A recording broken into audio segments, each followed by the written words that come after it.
নিশাৰ সাজত বনাই আছোঁ মাটিমাহৰ দাইল। এইফালে ৰচুন আৰু শুকান জলকীয়াখিনি ফ্ৰাই কৰি লৈছোঁ। অকণমান ৰচুনখিনি ক'লা হ'বলৈ দিম, তেতিয়া দাইলখিনি খাবলৈ ভাল লাগে আৰু মাটিমাহৰ দাইল।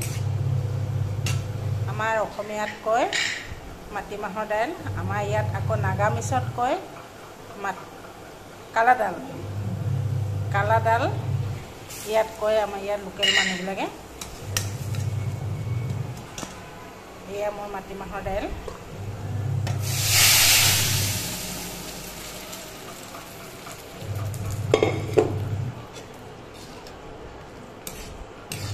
মানে বেছি সিজোৱা নাই আৰু কমটিকৈ সিজাইছোঁ। মাটিমাহৰ দাইলখিনি বেছিকৈ সিজালে মানে খাবলৈ ইমান এটা টেষ্ট নহয়, সেইকাৰণে কমটিকৈ। খাৰ চাৰ একো দিয়া নাই আৰু এনেই কুকাৰতে সিজালোঁ। ভিডিঅ'টো কেনেকৈ লাগিলে গাইজ জনাব দেই। আজিলৈ বাই বাই।